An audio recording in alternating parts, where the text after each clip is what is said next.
Hello, students. Today we have with us Dr. Satnam Kaur, a certified trainer of the National Tuberculosis Program. We'll be talking about the recent guidelines in the management and diagnosis of osteoarticular tuberculosis. Good morning, ma'am. Hello. So, ma'am, starting with the diagnosis of osteoarticular tuberculosis. So, according to the National Tuberculosis Program, what are the recent guidelines for making a diagnosis of osteoarticular tuberculosis? Now we are moving towards the goal of achieving TB elimination in India. Keeping in line with the WHO and TB strategy, India is committed to eliminate tuberculosis in India by 2025, which is even 5 years ahead of the global goals. So, if we want to achieve that goal, it is important not just to effectively manage the drug susceptible tuberculosis, but as India has the maximum number of the MDR cases in the world, without effectively managing the drug resistant tuberculosis, it is not possible to achieve the goal of TB elimination in India. So now the emphasis as per the program is for microbiological confirmation of tuberculosis as far as possible in all the tuberculosis cases, whether it be pulmonary or extrapulmonary, and upfront detection of drug resistance by using certain molecular tests. And with the availability of recent point of care rapid test, the cartridge based nucleic acid amplification test, this upfront detection of drug resistance has now become a reality. So as per the program, the emphasis is on the microbiological confirmation of tuberculosis as well as upfront detection of drug resistance in all the cases, be it pulmonary or extrapulmonary. So, we have to get a microbiological diagnosis in every case. So, to detect or see the bacteria uh, in a smear or a culture. So, as far as possible, all the efforts should be made towards arriving at a microbiological diagnosis. And when I say microbiological, it means either bacteriological or molecular diagnosis. Bacteriological means phenotypic demonstration of the bacteria by using either a smear or by cultures. And molecular diagnosis means using nucleic acid amplification test, that is a PCR based test for the diagnosis of tuberculosis. Ma'am, can you please elaborate on what are the molecular tests available which are recommended to be used for making a diagnosis of osteoarticular tuberculosis? So there are certain the PCR tests. In other words, these are also called nucleic acid amplification tests, which are endorsed by WHO, and these include the various point of care cartridge based tests, the which we call CBNATs. Then we have line probe assays called LPAs in short, and another one which is approved by WHO is LAMP, loop mediated isothermal amplification assay. So of these, briefly a brief about all of these. The CBNAT stands for cartridge based nucleic acid amplification test. These are point of care rapid tests which not only allow a microbiological diagnosis of tuberculosis, they also allow simultaneous detection of rifampicin resistance as well by detecting common mutation in the RPOB gene, which is responsible for causing rifampicin resistance. The three CBNARs which are available and approved by WHO as of today include the Gene Expert, the Gene Expert Ultra, which is the newer version of the Gene Expert, and TrueNat. Of these three CBNATs, TrueNat has been indigenously developed in India and has been endorsed by WHO in January 2020 only. Then the other NATs, the other nucleic acid amplification test includes line probe assays, the LPAs. Now these line probe assays, they also use PCR and reverse hybridization to detect Mycobacterium tuberculosis and mutations which are associated with drug resistance. Now there are certain LPAs which can detect resistance to the first line drugs, that is the first line LPAs, and there are certain line probe assays which can detect resistance to the second line drugs. By second line we mean fluoroquinolones and injectable drugs which are used for the treatment of drug resistant tuberculosis. So we have the first line LPAs and the second line LPAs. But the important thing is LPAs can be used only in directly on smear positive cases only. If the patient is smear negative, then LPA can be used only on the specimen grown on the culture. Then the third nucleic acid amplification test, which is endorsed by WHO, is LAMP. Now, LAMP is it's simpler to use and can be used in the peripheral setting. However, it doesn't give information regarding the drug resistance. So we have to do a molecular or a microbiological confirmation of a tuberculosis case. That means, so you mean to say that in today's world there is no indication of starting anti-tubercular therapy on just presumptive or clinical basis? We always had to get a molecular or a bacteriological confirmation before doing it? See, as far as possible, all efforts should be made towards reaching a microbiological diagnosis. Starting ATT on a presumptive basis can lead to underdiagnosis as well as overdiagnosis, and we may not be able to detect drug resistant cases uh, at the outset, which is our goal now. So, it is always advisable to use all the available resources for microbiological confirmation of the tuberculosis, so we can get a diagnosis of confirmed diagnosis of tuberculosis as well as information regarding the drug resistance.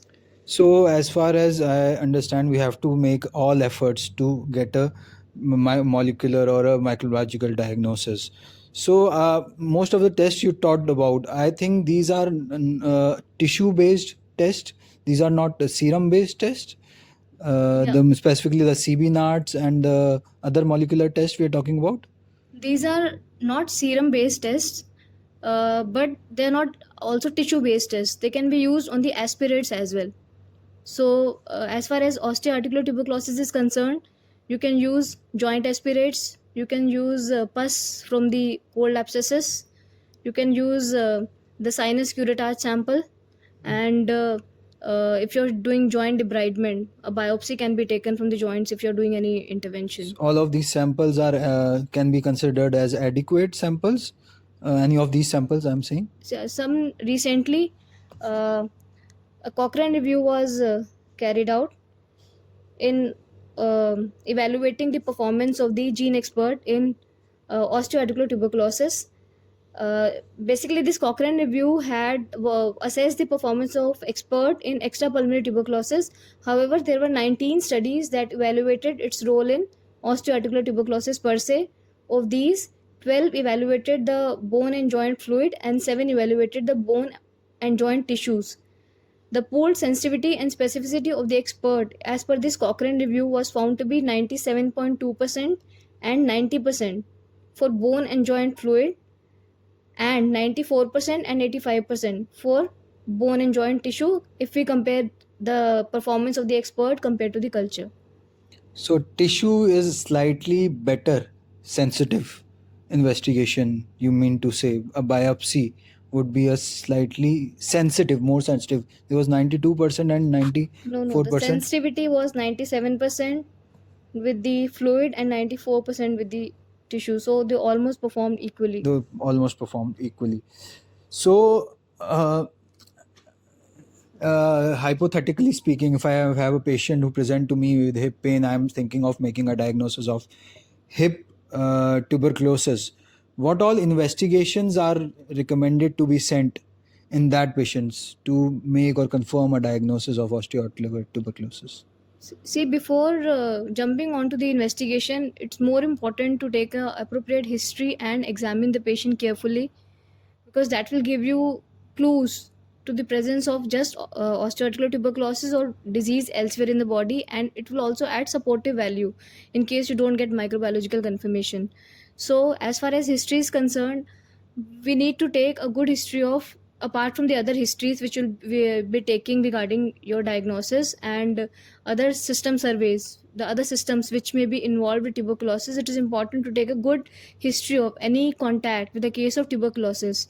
And when I say contact, uh, in the contact history, the most important thing is the drugs taken by that contact, whether the patient was taking the first line drugs or the patient was on the second line drugs, if the drugs are known, or whether the patient was a defaulter, was a relapse case, or failed his treatment, or died while taking the antitubercular therapy, because that will make a diagnosis of resistant tuberculosis more likely in your case, and you need to be more careful and you need to be more vigilant about that possibility.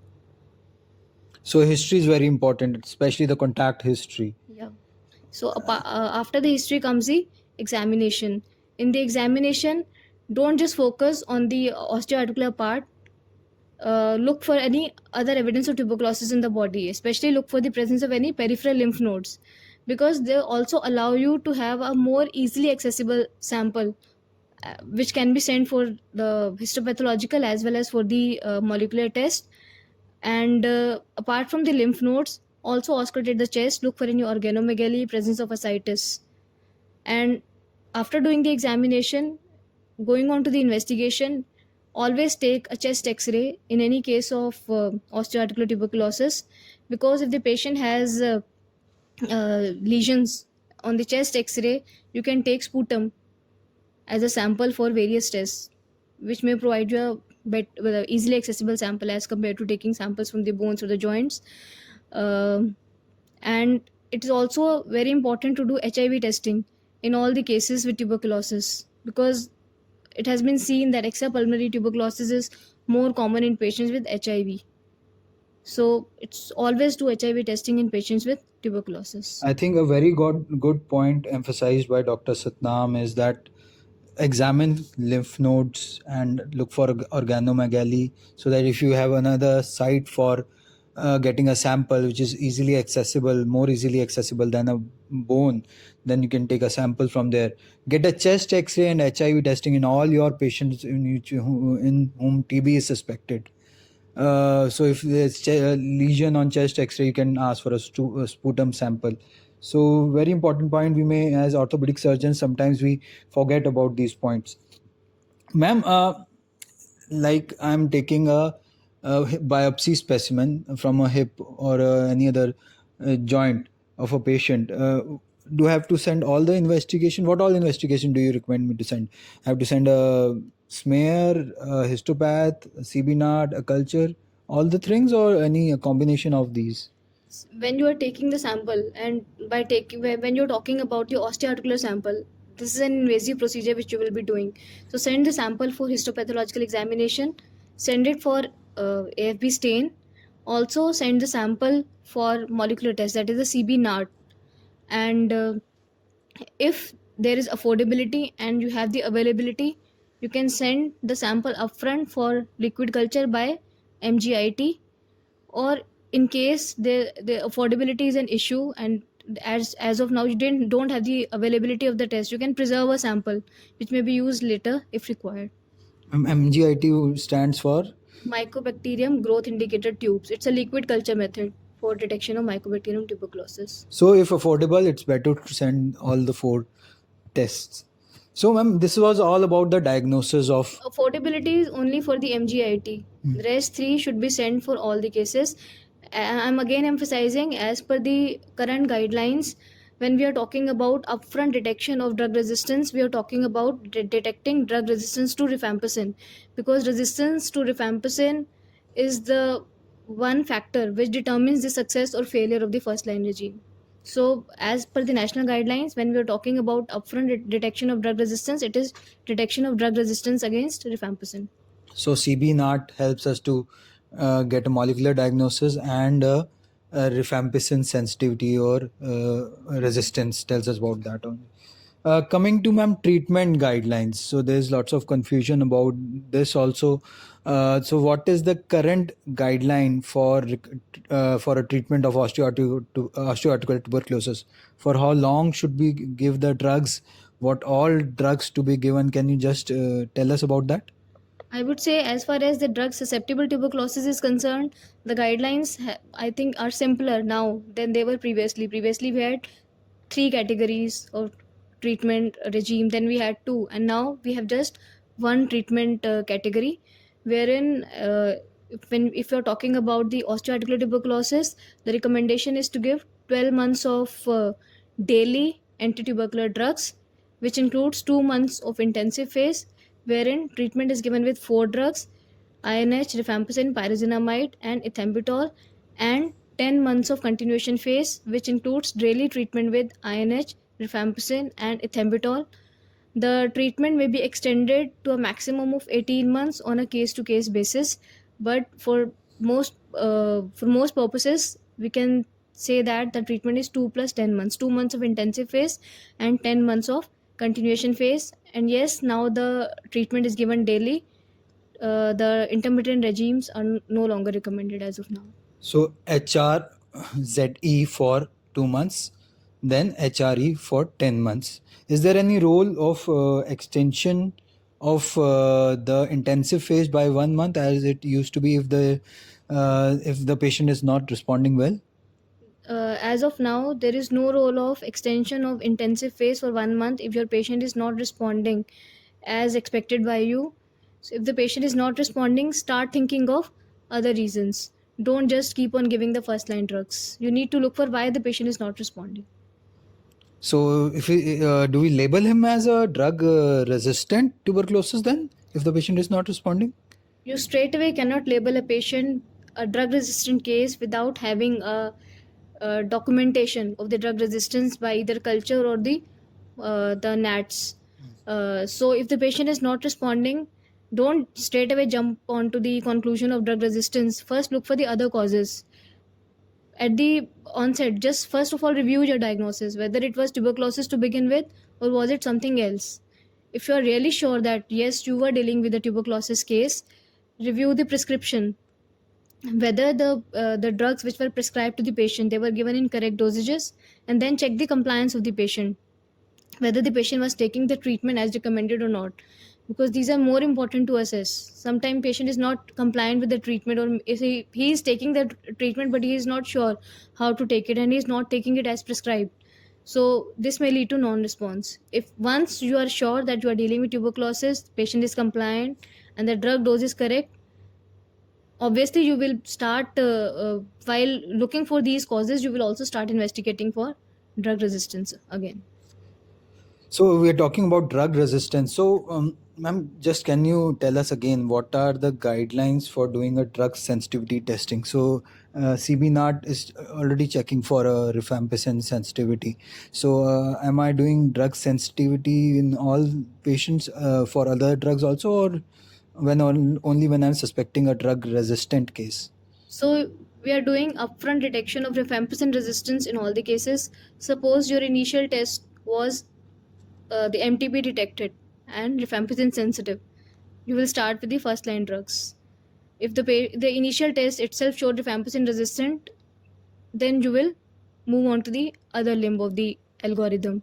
So suppose your patient was rifampicin sensitive to start with, but once you are starting the treatment, the patient is not responding as expected, you have ruled out the other causes as we have previously discussed, then at that moment you need to send a repeat CBNAR for confirmation of rifampicin sensitivity. And you can, if still found to be rifampicin sensitive, you should send the LPA for detecting resistance to INH. And if in the first instance itself the sample was shown to be rifampicin resistant, you will send the nucleic acid, the LPA, the second line LPAs for a detection of resistance to fluoroquinolones and injectable drugs. Can we need to send the sample again, or these tests can be done on that original sample only? If you have preserved the sample, it can be done. So a really good communication with Dr. Satnam Kaur. I think we learned a lot of things about the National Tuberculosis Program, emphasis on upfront microbiological or molecular diagnosis, doing a CBNAT or gene expert in all the cases so that we can detect rifampicin sensitivity or resistance, getting HIV and chest X-ray in every patient, and giving a 12-month treatment for all the patients of osteoarticular tuberculosis. And also daily treatment. Thank you, ma'am, very much. Thank you for your time. I hope students find this communication helpful.